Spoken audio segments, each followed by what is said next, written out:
And gold buyers, మీ కష్టాల్లో నమ్మకమైన మీ ఆత్మీయ నేస్తం. సో 24/7 ప్రజా జీవితంలో ఉన్నప్పటికి కూడా మీకంటూ అరే my own time, my time అనే ఒక ఫీల్ ఎప్పుడు అనిపిస్తుంది అలా? ఉంటుంది. ఎందుకు మన మలేషియా వెళ్ళినప్పుడు 3 రోజులు ఫ్యామిలీతో బయటికి వెళ్ళాను. పక్కన అక్కడే మలేషియాలోనే కొంత టైం స్పెండ్ చేశాను. సో అట్లా ఐ టేక్ అ బ్రేక్. అట్లా కూడా ఏం లేదు. I sometimes switch off, take a break. నేను అట్లా ఎవరేమనుకుంటారని భయపడేవాని అంతకంటే కాదు. నేను నా టైం తీసుకోవాలనుకున్నప్పుడు తీసుకుంటాను. అట్లా సిగ్గేం పడను. ఎప్పుడు నా ఫ్రెండ్స్తో సరదాగా కలవాలనుకున్నప్పుడు కలుస్తాను. అట్లా నేనేం భయపడను. వాళ్ళేమనుకుంటారు, వీళ్ళేమనుకుంటారు. నేను మిగతా రాజకీయ నాయకుల్లాగా భయపడేవాడిని అసలే కాదు. ఎవరేమనుకున్నా నా పని నేను చేసుకుంటూ పోతా. అల్టిమేట్గా పీపుల్ ఏమనుకుంటారు అన్నది మ్యాటర్ అవుతుంది. మా ప్రతిపక్ష పార్టీ నాకు సర్టిఫికేట్ ఇచ్చిందా, లేకపోతే ఇంకోరేమన్నా అన్నారా, నాకేముంది అందులో. ఫ్రెండ్స్తో సరదాగా కలవాలి అనుకున్నప్పుడు ఎక్కడ పెట్టుకుంటారు ఆ ప్లేస్? ఎవరన్నా హైదరాబాద్ ఫ్రెండ్ ఇంట్లోనే ఎక్కడైనా కూర్చొని కాసేపు ముచ్చట్లు పెట్టుకుని మాట్లాడుకొని.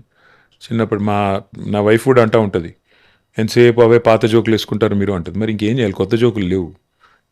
చిన్నప్పుడు ఎప్పుడో జరిగిన సంఘటనలు గుర్తు చేసుకుంటాం, నవ్వుకుంటాం, మూవ్ ఆన్, అంతే కదా, ఏముంటుంది. When was the last time you drove a car ఎప్పుడు? I drive very regularly. నేను ఎప్పుడు సార్ దగ్గరికి వెళ్ళినా నేను ఎప్పుడన్నా నా కొడుకో నా వైఫ్ ఉంటే నేనే డ్రైవ్ చేస్తాను. చాలాసార్లు లాస్ట్ వీక్ కూడా డ్రైవ్ చేసి ఉంటాను. ఒక సినిమా రిలీజ్ ఫంక్షన్లో ఆర్ ఆడియో ఏదో ఒక ఫంక్షన్లో మహేష్ నేను నీకంటే చిన్నవాడిని అనే ఒక మాట అన్నారు. ఎందుకలా? చిన్నవాడిని అంటే వయసులో చిన్నవాడిని తల్లి. నేను ఆయనకంటే 1 year చిన్నవాడిని. ఆయన 75లో పుట్టాను, నేను 76లో పుట్టాను. నో మీరేమన్నా ఒక ఇండికేషన్స్ లాంటివి ఏమన్నా ఎప్పుడన్నా ఇచ్చారా అనే దాంట్లో? దేంటి, ఏం ఇండికేషన్? బేబీ మోడలింగ్ కానీ మిగతా దాంట్లో చిన్నవాడిని అంటే అట్లా కాదమ్మా. ఆయన ఏదో సార్ అంటుంటే, సార్ ఏందయ్యా నువ్వు, నాకు అర్థం కాదు, నేను చిన్నోడిని నీకంటే వయసులో అంటే, నేను ఆయన మహేష్ అంటున్నా, ఆయన నన్ను సార్ అంటున్నాడు. కాదు బాస్, నేను నీకంటే చిన్నోడిని కాబట్టి వయసులో చిన్నోడిని అని చెప్పిన. అంటే కదా, నాకు అట్లా పిచ్చి భ్రమలు ఏం లేవు. ఆయన మహేష్ బాబు, నేను ఎవరిని కాబట్టి. ఆయన చాలా అందగాడు, ఆయనతో మనకేం పోలిక. ఆయన ఏదో హీరో, సినిమా హీరో, నేను పొలిటీషియను.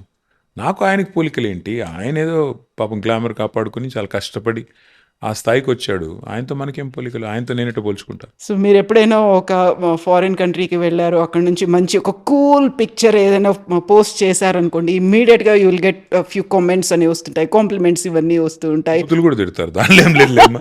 బూతులు తిట్టే వాళ్ళు ఉంటారు, పొగిడే వాళ్ళు ఉంటారు. అది లైఫ్ అమ్మ, దాన్ని పెద్ద సీరియస్గా తీసుకోకూడదు. ఇప్పుడు చాలా మందికి ఏదో ఒకటి కామెంట్ చేయాలని ఉంటుంది. అందుకే అప్పట్లో పాట రాశారు కదా హిందీ సినిమాల్లో, కుచ్ తో లోగ్ కహెంగే లోగో కా కామ్ హే కహనా. ఇక అవన్నీ పట్టించుకుంటే కష్టం, మనం అవి పట్టించుకుంటే బతకలేం. సో చాలా టఫ్ సబ్జెక్ట్ స్కూల్లో అంటే ఏముండేది? మ్యాథమెటిక్స్. ఎందుకలా?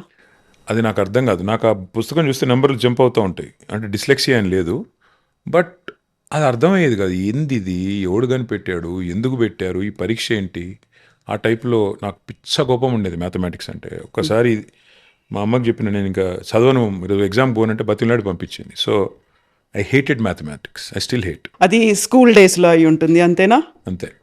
తర్వాత మ్యాథ్ లేదుగా, తప్పించుకున్నా. మీరు స్కూల్ ఏజ్లో ఒక గోల్ ఏదో పెట్టుకుంటారు, కాలేజ్కి వచ్చింది. ఎప్పుడు లేదమ్మా గోల్స్, నాకు అసలు ఎప్పుడు లేదు. ఎప్పుడు గోల్స్ లేవు. ఏం చేయాలి అంటే ఫలానాది చేయాలి అన్నది ఎప్పుడు లేదు. మా అమ్మనేమో డాక్టర్ కామన్నది, సో డాక్టర్ అయిదామని సీటు కూడా సంపాదించిన. కానీ నాన్న అన్నారు, అది చాలా కష్టం రా, 32 ఏళ్ళు అయితే సెటిల్ అయ్యే వరకు, ఎందుకు, అప్పుడే యూపీఎస్సీ రాయి సివిల్ సర్వెంట్గా అన్నారు. సరే నాన్న మీరు చెప్పింది చేస్తా అన్న. ఇద్దరిది చేయలేదు, ఇద్దరిని ఈక్వల్లీ డిసాటిస్ఫై చేసి వదిలేసి చివరికి అమెరికా వెళ్ళిపోయాను. సో అట్లా జరుగుతుంటాయి లైఫ్లో. పెద్ద గోల్స్, అంబిషన్స్ అవి ఏం పెట్టుకోలేదమ్మా. అట్లా బై డిఫాల్ట్ నడిచిపోయింది ఇప్పటిదాకా. రేపు కూడా అట్లా నడుస్తుంది అనుకుంటున్నాను. కేటీఆర్ గారు అంటే నాన్నగారు అంటే మీకు చాలా భయమా? భయము, గౌరవము, అన్నిటికీ మించి భక్తి, 3 ఉన్నాయి. Okay, I worship him. అంటే is a leader, is a living legend. ఆయన కంటే మించిన నాయకుని నేను చూడలేదు. చాలామంది రాజకీయ నాయకులను చూశాను. Is a legend. భయం, ఎస్, ఇప్పటికి కూడా ఆయన ముందు మాట్లాడలేను. గౌరవం, because of his achievements, is a tall leader. ఆయన ఏ మూడ్లో ఉన్నారో కనుక్కొని మరీ వెళ్తారు దగ్గరికి, లేకపోతే ఏమన్నా డౌటా? ఆయన మంచి మూడ్లో లేరంటే అందుకు వెళ్తాం ముందుకి, పక్కకి వెళ్ళి ఇక్కడ మా అమ్మతో కూర్చొని ఏదో చెప్పుకుంటా. లైక్ ఒక లీడర్ గా చూస్తారా, నాన్నగారు లాగా చూస్తారా, లైక్ ఎలా ఉంటుంది ఆ తల్లి? ఇప్పుడు ఆడ పోయినాక అట్లా ఇప్పుడు ఒక మనిషిలో మల్టిపుల్ ఐడెంటిటీస్ ఉంటాయి. ఎట్లా చెప్తావు నువ్వు? ఆయన లీడర్గా చూస్తావా, తండ్రిగా చూస్తావా అంటే, ఆయన సడన్గా ఏదైనా ఇంటి విషయం పడితే తండ్రికి కొడుకుగానే చెప్తా, పార్టీ విషయం పడితే లీడర్గా చెప్తా. అందులో ఎట్లా ఎట్లా డిఫరెన్షియేట్ చేస్తావు? చేయలేం కదా. కూర్చున్నప్పుడు అరే వాడు ఎట్లున్నాడు హిమాంశు అంటే చెప్తా, తండ్రిగానే చెప్తా. ఒకవేళ కాదు అరే అదేమైందిరా పని ఏదో చెప్పినా కదా అదేమైందంటే లీడర్గానే చెప్పాలి, సార్ అది కాదు సార్ ఇదైంది సార్ అని చెప్పాలి. దానిలో ఏముంటుంది? హైదరాబాద్ మీ ఫేవరెట్ సిటీ అంటే ఫస్ట్ హైదరాబాదే వస్తుంది. అదర్ దాన్ హైదరాబాద్ అంటే ఏం చెప్తారు? అంటే ఇక్కడ విదేశాల్లోనే ఎక్కడ వేరేవా? అంటే ఇండియాలో చాలా ఉన్నాయి. ఫర్ ఎగ్జాంపుల్ నేను చదువుకున్న ప్లేస్లేనండి, నేను తిరిగిన ప్లేస్లు చాలా ఉన్నాయి. బట్ వరల్డ్లో అయితే న్యూయార్క్ చాలా ఇష్టమైన సిటీ, నేను చదువుకున్నాను అక్కడ, అది కూడా ఒక కారణం కావచ్చు. ఇండియాలో పూణే కూడా ఇష్టం, ఎందుకంటే అక్కడ కూడా చదువుకున్నా. బెంగళూరు ఇష్టం, చాలా ఉన్నాయమ్మా. తిరిగిన ఒక్కొక్క ప్లేస్లో ఒక్కొక్కటి నచ్చుతుంది. ఓకే. సో ఒక తీరని కోరిక ఉంది అంటే? చాలా ఉన్నాయి. ఒకటేంటి, పెద్ద బకెట్ లిస్ట్ రాసుకున్నాను నేను. మొన్న ఏదో 50 yearsకి వస్తున్నాను నేను ఈ సంవత్సరం. ఏం చేయలేదు జీవితంలో, చాలా వేస్ట్ ఫెలో లాగా ఇక్కడే మిగిలిపోయామని చెప్పి ఒక లిస్ట్ అంతా రాసుకుని నా ఫోన్లో ఉంది. ఈసారి అసలు చాలా ప్లాన్లు వేసుకున్నాను నేను. 50వ సంవత్సరం 50 పనులు చేయాలని రాసుకున్నాను, ఒక్కటి కూడా చేయలేదు ఇప్పటివరకు. సో చూడాలి, తీరని కోరికలు చాలా ఉన్నాయి. ఓకే. పనులు అంటే రిజల్యూషన్స్ ఎవ్రీ ఇయర్ పెట్టుకుంటాం, న్యూ ఇయర్కి అలాగే? అవి లేవు అట్లా కాదు. అంటే ఫర్ ఎగ్జాంపుల్ చెప్తున్నా, పిరమిడ్స్ ఉన్నాయి ఈజిప్ట్లో, పోవాలనుకున్నాను. చూసి ఎవరు మొన్న మా వాళ్ళు ఎవరో పోయించినారంటే అరే పోవాలరా ఇక్కడికని రాసుకున్నా. తర్వాత ఎవరో ఫ్రెండ్ మారాకేష్ పోయినాడు, మొరాకో పోయినాడు, అరే చాలా బాగుంది, అట్లా ఉంది ఇట్లా ఉంది, కాసాబ్లాంకా, అరే ఇదేదో పోవాలని రాసుకున్నా. అంటే ఇట్లా ఏదో ఉంటుంది ట్రావెల్ డెస్టినేషన్స్ అని. స్కై డైవింగ్ ఎవరో చేశారన్నారు, అరే ఇది కూడా చేయాలి మనం. బంగీ జంప్ ఉంటుంది. బంజీ జంపింగ్ లేదమ్మా నాకు, స్కై డైవింగ్ ఏదో కొద్దిగా భయం లేదు, కానీ బంజీ జంపింగ్ అంటే ఏందో అర్థం కాదు. తాడును పట్టుకుని దుంకడం కొద్దిగా కష్టం, పారాషూట్ వేసుకుని దుంకడం ఈజీ, కానీ ఆ తాడు తెగితే టప్ అట్లా కాకుండా అది మరి ఆ జగన్ ఎట్లా చేశాడో నాకు తెలియదు, కానీ అడగాలి సార్ ఈసారి కలిసినప్పుడు. సో యూజువల్గా ఇలా పొలిటీషియన్స్ అదర్ దాన్ పాలిటిక్స్ మాట్లాడుకోవాలి, ఎప్పుడు ఉండేటువంటి హెక్టిక్ షెడ్యూల్స్ ఇవన్నీ కాదు అనుకుంటే ఎవరితో మీరు అంత క్లోజ్గా అసోసియేట్ అయ్యి మాట్లాడతారు? ఏది రాజకీయాల్లో? రాజకీయాల్లో పొలిటికల్ లీడర్స్తో అదర్ దాన్ పాలిటిక్స్. నాకు ఒక సెపరేషన్ ఉందమ్మా నా లైఫ్లో. నేను వర్క్ కాడికి మా కొలీగ్స్ అందరితో బాగానే ఉంటాను, అంటే నేను అనుకుంటున్నాను బాగానే ఉంటానని. ఫ్రెండ్స్తో పర్సనల్ విషయాలు మాట్లాడతాను, నా కొలీగ్స్ అందరితో రాజకీయమే మాట్లాడతాను కదా, మా వృత్తి కదా అది, మా వర్క్ అది. సో ఆ సెపరేషన్ నాకుంది. ఓకే. కాబట్టి రెండూ మిక్స్ అయ్యే పరిస్థితి ఏమీ లేదు. కేటీఆర్కి యాటిట్యూడ్ ఎక్కువ, కొంచెం గర్వం, నిజమేనా? ఏం చేస్తాం ఇప్పుడు, ఎట్లా అయిపోయిందంటమ్మా కవిత, కుక్కని చంపే ముందు పిచ్చి కుక్క అని ముద్రేయాలి. అందుకే మా అపోనెంట్స్ ఏం చేస్తారంటే, ఇప్పుడు నేను లేవనెత్తిన ప్రశ్నల్లో వారికి సమాధానం చెప్పే సత్తా లేదనుకోండి, ఏం చేయాలి, నన్ను ఏదో ఒక ముద్రేయాలి, క్యారెక్టర్ అసాసినేట్ చేయాలి. ఏం చేయాలి దానికి? ఒకసారి ఈరోజు డ్రగ్స్ తీసుకుంటాడని ఒక ప్రచారం కల్పించాలి, ఇంకోసారి ఏదో హీరోయిన్లతో తిరుగుతున్నాడని ఒక దిక్కుమాలను ప్రచారం చేయాలి. ఈ రెండు కూడా వర్కౌట్ కాకపోతే ఏం చేయాలి? ఓహో వీడికి బాగా అహంకారం అని ముద్రేయాలి. నేను అహంకారపూరితంగా చేసిన పని ఏంటో దయచేసి ఎవరైనా చెప్పాలి నాకు ఏదో ఒక రోజు. మేబీ నేను మాట్లాడేటప్పుడు కొద్దిగా ఓపెన్గా నిర్భీతిగా డైరెక్ట్గా మాట్లాడితే కొంతమందికి నచ్చదేమో, దానికి నేనేం చేయాలి? నేను ఉన్నట్టు చెప్తే కొంతమంది నచ్చదేమో. నేను చెప్పాను మొన్న ఒక ఇంటర్వ్యూలో కూడా, కడుపులో కత్తులు పెట్టుకుని పెదాల మీద చిరునవ్వులు పెట్టుకుని యాక్టింగ్ చేసే కేసు నేను కాదు, తెలంగాణ వాడిని కదా. సో దానికి కొద్ది మందికి నచ్చపోతే నేను చేయగలిగింది ఏముంది? ఒక్కటి మాత్రం చెప్తాను కవిత, ఎవరో ఏదో అనుకుంటారని, ఎవరో ఇలా ఫీల్ అవుతున్నారని మనం బాధపడాల్సిన అవసరం లేదు. As long as you are unpretentious, as long as you are clear in your mind that you have not hurt anybody deliberately, you should not worry. ఓడిపోయిన తర్వాత రియలైజ్ అయ్యారా ఎందుకు ఓడిపోయారు అనేది? ఆఫ్ కోర్స్, కర్ణుడి సావుకి 100 కారణాలు అంటారు కదా, అట్లా మా ఓటమికి కూడా 100 కారణాలు ఉన్నాయి. ఏ కారణం చెప్పండి నీకు? చాలా ఉన్నాయి. ఓకే. అందరం మనుషులం కదా కవిత, పొరపాట్లు చేస్తాం. మనుషులం కాబట్టి తప్పులు చేస్తాం, మనుషులం కాబట్టి పొరపాట్లు చేస్తాం. డెఫినెట్గా చాలా కారణాలు ఉన్నాయి, 100 కారణాలు ఉన్నాయి. అందులో చెప్పాను కదా, పర్సెప్షన్ మేనేజ్మెంట్లో ఫెయిల్ అయ్యాం.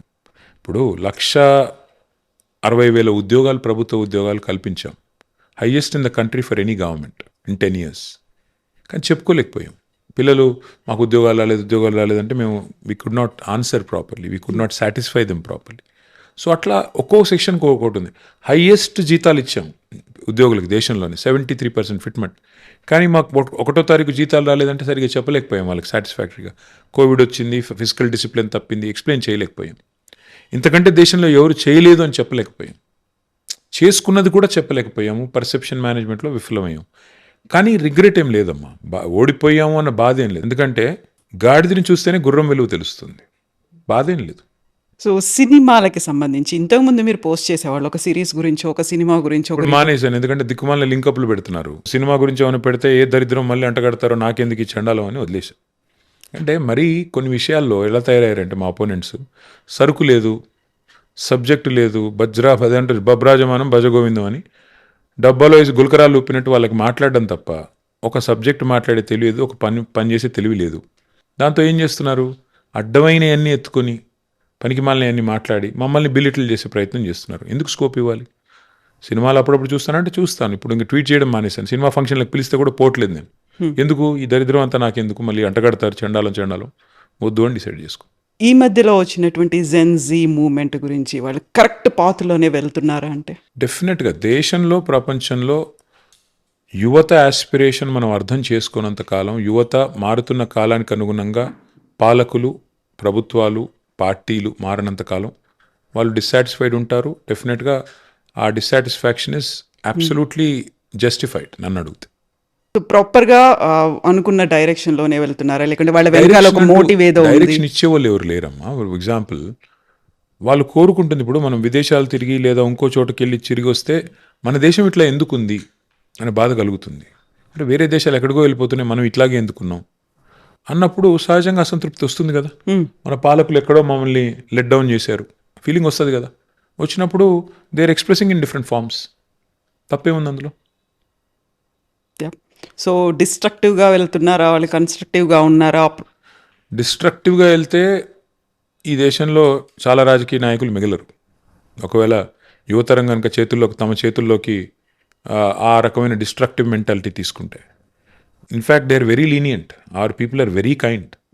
Hour people are extremely patient. ఇంత టైం లేకపోతే నేను ఒకటి అడుగుతా కవిత, 100 రోజుల్లో అన్నీ చేస్తామని చెప్పి హామీలు ఇచ్చి 900 రోజులు కూడా చేయకపోతే మన వాళ్ళు ఎంత మంచి వాళ్ళు కాకపోతే ఊరుకుంటున్నారు? రైతు బంధు నీకు 10,000 నుంచి 15,000 చేస్తామని చెప్పి 3 సార్లు రైతు బంధు ఎగ్గొడితే రైతులు ఏమనట్లేదంటే ఎంత మంచి వాళ్ళు? 100 రోజుల్లోనే మీ పెన్షన్ నవంబర్లో తీసుకుంటే 2,000, డిసెంబర్లో తీసుకుంటే 4,000 అని చెప్పి అబద్ధం చెప్పి అధికారంలోకి వచ్చి 3 డిసెంబర్లు గడిచిపోతే కూడా ఏమనట్లేదంటే మన మహిళలు ఎంత మంచి వాళ్ళు? మన వాళ్ళు నిజంగానే డిస్ట్రక్టివ్ మెంటాలిటీ ఉంటుంది. 2 లక్షల ఉద్యోగాలు అని చెప్పి అధికారంలోకి వచ్చి మొదటి సంవత్సరంలో ఇవాళ మొత్తం 2.5 సంవత్సరాల్లో కనీసం 10,000 ఉద్యోగాలు కూడా ఇవ్వకపోతే పిల్లలు ఊరుకుంటున్నారంటే ఎంత మంచి వాళ్ళు మన వాళ్ళు. నిజంగానే నువ్వు అన్నట్టు డిస్ట్రక్టివ్ అయితే ఇవాళ ఒక్క కాంగ్రెస్ మంత్రి, ముఖ్యమంత్రి తిరిగే పరిస్థితి ఉంటుందా? కాబట్టి మన వాళ్ళు చాలా మంచి వాళ్ళు, very lenient, very nice people. So ఇప్పుడు మనం ర్యాపిడ్ ఫైర్ గురించి కనుక మాట్లాడుకుంటే, అప్పటి నుంచి అదే నో చేస్తాను. అది ఆస్క్ కేటీఆర్, అదంతా నీ కూడా. ఇష్టం. సో 1 word లో చెప్పాలి అంటే KCR, living legend, 2 words. Telangana, my state, our state. Harish Rao, my cousin, leader, Modi. Prime minister. So ఈ రోజు కూడా మనం యోగా డేని సెలబ్రేట్ చేసుకున్నాం. మీరు చేశారా యోగా డే? చేయలేదు. ఎందుకు? నేను జిమ్ చేస్తాను, యోగా చేయను. ఓకే. సో మీ హెల్త్ సీక్రెట్ ఏంటి అంటే? జిమ్ అమ్మా, అంతే. అంతే, ఇంకేమో. వాట్ ఈస్ ఒక డైట్ లేకుంటే మిగతా ఫుడ్ హ్యాబిట్స్? డైట్ పెద్దగా ఏం లేదు కానీ కొద్దిగా ఏదో కష్టపడి ఈ మధ్యనే తగ్గించే ప్రయత్నం చేస్తున్నా. కాబట్టి కొద్దిగా వాచ్ వాట్ యు ఈట్, అంతే. ఎక్కువ like they say burn more than what you consume. Okay. So food habits? నాకు పెద్ద ఫుడీ కాదు నేను, కాబట్టి ఏం పెట్టినా తింటాను. I'm not very Fasi. Next CM అవుతారా కేటీఆర్ అంటే? ఒక్కటి మాత్రం చెప్పగలను, 2028లో కేసీఆర్ గారు సీఎం అవుతారు. ఇక ఆ తర్వాత ఏమవుతుంది, ఎప్పుడో ఏమవుతుంది అంటే నేను జ్యోతిష్యుని కాదు. నేను చెప్పినట్టు నాకంటూ అంబిషన్స్ పర్సనల్గా ఏం లేవు. Okay. So simple are branded వస్తువులు? రెండు ఉన్నాయి నాకు, సింపుల్ ఉన్నాయి, బ్రాండెడ్ ఉన్నాయి. I have a mix of both. Okay. Car racing అంటే ఇష్టమా మీకు? ఎస్, ఆఫ్ కోర్స్, డెఫినెట్గా ఇష్టం.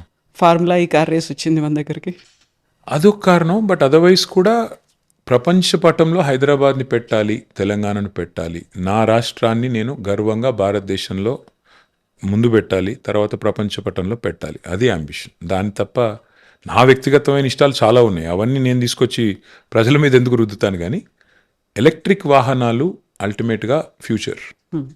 సో వాటికి సంబంధించి ప్రమోషన్ చేయాలి. ఎలక్ట్రిక్ వాహనాల వినియోగంలో మాత్రమే కాదు, ఉత్పత్తిలో, తయారీలో, రీసెర్చ్లో, ఇన్నోవేషన్లో తెలంగాణ అనేది ఎపిసెంటర్ కావాలి. అందుకని ఆ రోజుల్లో అట్లా ప్లాన్ చేసాం, ప్రమోట్ చేసాం, పాలసీ తెచ్చాం, మొబిలిటీ వీక్ పెట్టాం, ఫార్ములా ఈ కార్ రేస్ తెచ్చాం. కొంతమందికి అర్థమవుతుంది, కొంతమందికి అర్థం కాదు, వారి వారి స్థాయిని బట్టి ఉంటుంది. ఏం చేస్తాం? రోల్ మోడల్ అంటే ఎవరున్నారు? కేసీఆర్. ఇంకా డౌట్ ఎందుకు నీకు? ఇంకా వేరే వాళ్ళు ఎందుకు? నాకు ఇంట్లోనే అంత పెద్ద రోల్ మోడల్ పెట్టుకుని ఆయన మించి ఇంకేముంటుంది. Favourite person? ఫేవరెట్ పర్సన్ అంటే అది కూడా రోల్ బట్టి డిపెండ్ అవుద్దాం. అట్లా అంటే ఇప్పుడు చాలామంది ఉన్నారు. అమ్ముంది, భార్య ఉంది, కొడుకున్నాడు, కూతురుంది, నాన్నున్నారు, ఇంతమంది ఉన్నారు. ఫేవరెట్ పర్సన్ అంటే ఏం చెప్తా? ఎస్. సో కేటీఆర్ అంటే ఏం చెప్తారు కేటీఆర్ గురించి? నా గురించి నేనా? ఏమో అంటే maybe I'm not performing to my potential. ఇంకా చాలా చేయాలి. I'm not working hard enough. So you are not up to the mark అనుకుంటున్నారా? అంటే నేను చేసేటప్పుడు బాగానే చేస్తాను, కానీ పని స్టార్ట్ చేయడమే కష్టం. స్టార్ట్ చేస్తే బాగానే చేస్తాను. ఆ స్టార్టింగ్ ట్రబుల్ కొద్దిగా ఉంది. So you need a push వెనకాల నుంచి ఇలా? పుష్ ఏమొద్దు, నాకు పుష్ చేస్తే ఎవడెక్కడ బాయిలో నూకుతాడని డౌట్ ఉంటుంది, కానీ కాదు, మనది మనమే సెల్ఫ్ మోటివేటెడ్ ఉండాలి కదా. మనం మొదలు పెట్టాలి పని, ఏదైనా సీరియస్గా మొదలు పెట్టాలంటే సెల్ఫ్ డ్రివెన్ ఉండాలి, మోటివేషన్ ఉండాలి. అదే అప్పుడప్పుడు ఏమవుతుందంటే ఎగ్జిస్టెన్షియల్ యాంగ్స్ట్ ఉంటాం కదా, ఏం చేస్తున్నాం ఈ నాన్ సెన్స్, ఏంటి రాజకీయం, ఈ రోత, ఈ టైప్లో వచ్చినప్పుడు కొన్నిసార్లు డిమోటివేట్ అవుతాం. మళ్ళా కాదు మా బాస్ సీఎం కావాలి, మా కేసీఆర్ గారు మళ్ళీ ఆ కుర్చీలో కూర్చోవాలి, ఈ పనికి మాలిన విధవలందరూ రాష్ట్రాన్ని నడుపుతుంటే మా బాస్ అక్కడ కూర్చోవడం ఏంటి అని బాధేసినప్పుడు మళ్ళీ అరే నథింగ్ డూయింగ్, చల్ లెట్స్ ఫైట్, ఆ టైప్లో మళ్ళీ సెల్ఫ్ మోటివేషన్ వస్తుంది. ఓకే. కేటీఆర్లో ఏదన్నా మార్పు రావాలి అనుకుంటే? అయ్యో చాలా రావాలి. ఎలా? చెప్పాను కదా, కొద్దిగా లేజినెస్ తగ్గించుకోవాలి, నేను బాగా తిరగాలి, బాగా కష్టపడాలి, ఇంకా చాలా చేయాలి. చాలా ఉన్నాయి, ఒకటెందుకు చాలా ఉన్నాయి. కేటీఆర్కి మార్క్స్ వేయమంటే ఎన్ని వేస్తారు మీరు? ఎబ్బే అట్లా నాకు నేను మార్కులు ఇచ్చుకునేంత చాలా, అది self certification is a bad thing in especially when it comes to our own selfs. I think అది చెప్పలేను, వేరే వాళ్ళు చెప్పాలి, అది నేనే చెప్తా. సో కేసీఆర్లో ఒకవేళ ఏదైనా మార్పు రావాలి అంటే? కేసీఆర్ గారిలోనా? కేసీఆర్ గారిలో ఏం రావాలమ్మా మార్పు? పాపం ఆయన is achieved Telangana, is achieved his life ambition, then he led the state brilliantly. ఆయనలో ఏం మార్పు కావాలా? మా అందరిలో మార్పు రావాలా, మా నాయకుల్లో మార్పు రావాలా, మేము ఇంకా కష్టపడాలా. పెద్ద ఆయన మాకు ఇంత పెద్ద రాష్ట్రాన్ని ఇచ్చి ఇంత పెద్ద ప్లాట్ఫామ్ ఇచ్చాడు, ఆయనకి మేము as a token of gratitude, at a token of thanks మేము పనిచేసి వారిని మళ్ళీ తిరిగి అధికారంలో తీసుకొని రావాలా. సో కేసీఆర్ కలవరు జనాల్ని, చాలా దూరం ఉంటారు, ప్రజల్నే కాదు యాక్చువల్గా క్యాడర్ను కూడా కలవట్లేదు. ఇవన్నీ నేను 45 ఏళ్ళ నుంచి వింటున్నా, ఎంత నాన్ సెన్స్. కేసీఆర్ గారు కలుస్తానే ఉన్నారు, వివిధ పథకాల రూపంలో ప్రజల్ని ఎవ్రీడే ప్రజల కళ్ళల్లో మెదులుతూనే ఉన్నారు. కేసీఆర్ గారు అంత ఈజీగా ప్రత్యర్థులకు ఒక పట్టాన్ని అర్థం గారు. ఆ ప్రత్యర్థుల్లో మీడియా కూడా ఉంది. దరిద్రం ఏంటంటే మీడియా ఇంకా ఆయనకు ఒక ముద్రేసి, ఆయన అంటే పడని మీడియా, తెలంగాణ అంటే ఇష్టం లేని మీడియా, వాళ్ళు పుట్టించిన కథలు ఇవి. సో కేసీఆర్ ఒకప్పుడు అందరితో ఫ్రీగా మాట్లాడేవాళ్ళు, లేకుంటే కేసీఆర్ లంచ్ పెడుతూ కూడా మీరు ఇది తినండి ఇది తినండి ఇలా అయితే కూడా అట్లాగే ఉన్నారమ్మా. కేసీఆర్ గారు ఏం మారలేదు, మారింది మన దృక్కోణం. ఏమవుతుందంటే మీకు ఒక చిన్న ఉదాహరణ చెప్తాను. ఇప్పుడున్న ముఖ్యమంత్రి గారు 18 గంటలు కష్టపడుతున్నారంట, అందరినీ కలుస్తున్నారంట. మరి ఎందుకు అందరూ బూతులు తిడుతున్నారు ఆయన్ని? అందరినీ కలుస్తున్నారు, మరి ప్రజలు ఎందుకు అంత అసంతృప్తిగా ఉన్నారు? నేనేమంటానంటే ఒక నాయకుడికి షో ఆఫ్, పిఆర్ ఒకటే కాదమ్మా, యాక్చువల్గా హార్ట్ ఉండాలి, హృదయంలో ప్రజల పట్ల ప్రేమ ఉండాలి. అది లేనంత కాలం మిమ్మల్ని కొన్ని రోజులు ఈ మీడియా మేనేజ్మెంట్ విద్యలు, ఈ పబ్లిక్ రిలేషన్స్, ఇవి కొన్ని రోజులు డ్రామా నడుస్తుంది, ఎక్కువ రోజులు నడవదు. సో కేసీఆర్ గారు హృదయాంతరాల్లోంచి తెలంగాణను ప్రేమించారు. తెలంగాణను ప్రేమించడమే కాదు, శ్వాసించారు, స్వప్నించారు, సాధించారు. That is KCR. ఒక మనిషి జీవితానికి అంతకంటే ఎక్కువ అవసరం లేదు. అంత సాధించిన తెలంగాణలో అద్భుతంగా 10 ఏళ్ల పాటు పరిపాలన అందించారు. ఇవాళ ఆయన కొంత రెస్ట్ తీసుకుంటున్నారు, తప్పేంటి? తీసుకొనివ్వండి. 2013లో కేసీఆర్ గారు నాకు ఇంటర్వ్యూ ఇచ్చినప్పుడు హీ వాజ్ ఇన్ టీయర్స్, ఏడ్చారు, బాధపడ్డారు. అలాంటి మూమెంట్ కేటీఆర్కి ఎప్పుడైనా కొంచెం ఏడ్చినా బాధపడ్డా? చాలాసార్లు ఉన్నాయి, ఎందుకు లేవు? చాలాసార్లు ఉంటాయి. పర్సనల్ లైఫ్లో ఎందుకు ఉండవమ్మా? ఫ్యామిలీని అటాక్ చేసినప్పుడు, పిల్లలని బాడీ షేమింగ్ చేసినప్పుడు, వ్యక్తిగతంగా మరీ దరిద్రమైన చండాలమైన లింకప్లు పెట్టినప్పుడు, ఒకసారి నా కొడుకు అడిగాడు నన్ను, మీ మీద వచ్చే ఈ రూమర్స్ తప్పన్నప్పుడు మీరు ఎందుకు వాటిని ఖండించరు అన్నాడు. ఏం ఖండించాలి, ఎంతకని ఖండించాలి?